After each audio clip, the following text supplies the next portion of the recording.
Phillies are swept out of New York by the Mets, and their division lead is down to just 4 games. I'm Coy Camiscioli from Phillies Sports Talk here to talk about this series, and man, this was a stab in the gut, to say the least. Phillies, again, they get swept. They had a 7-game division lead going into this series. It's down to just 4 games. They really had a chance to kind of put the division away, even by winning 2 out of 3 potentially, let alone sweeping. And they did the one thing they couldn't do, and that was get swept. Even losing 2 out of 3 in this series would have been fine. But man, this is some serious cause for concern.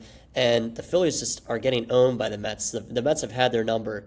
The Phillies are 6-23 in the last 29 games at Citi Field. That's just horrendous. So when you see a series like this, and also factor in the fact that Zach Wheeler is out for the year, I have major concerns. Our Phillies podcast was starting to pick up. We were starting to get a little more belief in the team. And obviously they swept the Mariners, first sweep since May against the Rockies. But man, this is the team they're fighting against for the division, and this thing happens. This is bad. So we'll talk about the series. We'll break down each game. We'll start with Game 3. Phillies lose 6-0 to the Mets. Lindor, Soto, and Alonso, they all hit RBI singles in the third to make it 3-0. The one positive maybe from this game, Harrison Bader, he made a really nice outfield assist in the 5th, getting Lindor out at second off a double off the wall. It's a good play. But in that 5th, Mark Vientos hit an RBI single, made it 4-0, and then Vientos again hit a 2-run shot in the 7th inning to make it 6-0. Mets never looked back.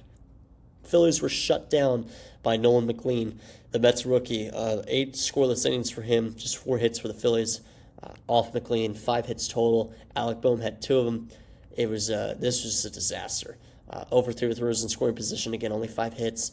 Terrible game to go out on, especially after losing the first 2. You kind of want to see a little more pep in your step, maybe. Anything. So, just bad. Taijuan Walker, his first kind of bad start in a while. 5 innings pitched, 4 runs off 10 hits and 3 strikeouts. He was just fighting trouble all 5 innings. And out of the bullpen, Daniel Robert and Lou Trevino, those scoreless innings, but Tanner Banks, he gave it 2 runs in his inning of work. Just a pathetic Game 3 loss by the Phillies. So that was Game 3 for you. Get into Game 2, Phillies lose 6-5. This was a bad one as well. So the first 4 or so innings, both teams were kind of playing some really good defense. Bryce Harper, he came up clutch in the 5th with a 2-out, 2-run single to make it 2-0 Phils. And then the next inning is when the Phillies imploded. 5-run 5th inning by the Mets, and was the Jesus Luzardo ejection inning as well. Juan Soto, he asked for time while Luzardo was in his windup, and for some reason was granted it. And Luzardo was not happy. It was an up show in Game 2 at Citi Field, to say the least. So when Luzardo was getting pulled, he was ejected from the game, giving the home plate ump an earful. It was a shit show, to put it nicely. And Pete Alonso, he had a 2-run double in the 5th, gave the Mets a 3-2 lead. Mark Vientos came in, hit an RBI single, made it 4-2 off of Ryan Kirkring, and Brandon Nimmo hit a sac fly to make it 5-2 Mets. So just bad. In the top of the 6th, though, Mundo Sosa got the Phillies to run back. Infield hit made it 5-3. And in the 8th, Harrison Bader came up really clutch, and this is when I thought the Phillies were going to make a comeback in the series and win the next 2 games. He had a game-tying 2-run shot in the 8th off Ryan Helsley, which is one of the bigger additions for the Mets at the deadline as well. But in the bottom of the 9th, Brandon Nimmo walked it off with an RBI single. Just bad, really bad. An implosion in the 5th inning by the Phillies. 5 runs given up. And Yohan Duran in the 9th, he didn't even record an out. Gave 4 hits, gave a run, that was it. Mets walked it off, just really bad. Luzardo in this game, 4 innings pitched, 4 runs off 5 hits, 3 walks, 5 strikeouts. Didn't have his stuff. Ryan Kirkring, he gave up a run off a couple hits and a walk. Matt Strom, Tanner Banks, and Jose Alvarado, they all shoved scoreless innings, though, out of the pen. And then, obviously, Yohan Duran was an issue. So, Bryce Harper, he went 3 for 5 with 2 RBIs. Bader, 3 for 4 with 2 RBIs.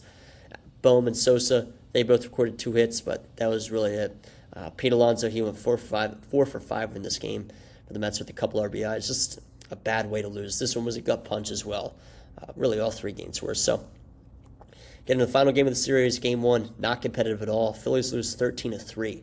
So, Trey Turner, he led the game off with a triple, and Schwarber brought him in off a ground out. Kind of thought maybe the Phillies were going to make a statement in this series, put the division out of reach for the Mets. Alec Boehm, he hit a clutch 2 RBI single to third with 2 outs to make it 3-0 Phillies. And then Mark Vientos says, you've heard his name a lot in these 3 games. He had an RBI double in the 4th, making it 3-1. Brandon Nimmo then hit an RBI single, making it 3-2. And Jeff McNeil drove in a run to tie the game. And after that, the wheels fell off for the Phillies. In the 5th, Mark Vientos, another RBI double, take the 4-3 lead for the Mets. Luis Torrens hit an RBI double in the 6th to make it 5-3. Starlin Marte drove in a run off a single to make it 6-3. And then the damage came off Jordan Romano, which is the common theme. Luis Torrens hit a 3-run shot in the 7th off none other than Jordan Romano. And the rails continue to fall off the Phillies. They lose 13-3 in Game 1. So it is kind of interesting because Romano is still on the Phillies. He is heading to the IL with middle finger inflammation.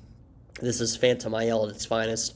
Joe Ross, he got released, so kind of interesting there because obviously people were, how is Jordan Romano still on this team? So, but he goes to the IL instead. Just 6 hits for the Phillies in this game, nobody with multiple hits, 1 for 9 with runners in scoring position. Christopher Sanchez, not a good start, 5 innings pitched, 5 earned runs, 8 hits, 3 walks, 4 strikeouts. Jordan Romano, as I said, he gave up 4 runs. Joe Ross gave up 3 runs, and it was just bad. This was a bad series. Starting pitching was bad, and you got a good taste of what could happen when the Phillies starting pitching is not on here because the bullpen has struggled and the bats are weird. I mean, that's honestly the best way you can put it, to be honest with you. So, a really bad series for the Phillies. This is concerning. This is really concerning. Again, a 4-game division lead at this point. They do have a 4-game set against the Mets in the 2nd week of September at home, so they will see them again. We'll have a chance of redemption. We'll see what they can do, but again, I'm definitely concerned. So, focusing on this 4-game set against the Braves coming up at home. Probable pitchers: Cal Quantrill versus Aaron Nola, Game 1. Bryce Elder versus Ranger Suarez, Game 2. And the Braves haven't released their next pitchers, or for Game 3 at least, I should say. Christopher Sanchez is going Game 3 for the Phillies, and then Game 4 is Hurston Waldrop versus Jesus Luzardo. So, we'll see if the Phillies can bounce back against the Braves. Obviously, they've struggled this year, and this last series was bad. So, I'll see you guys on Sunday to recap the Braves series.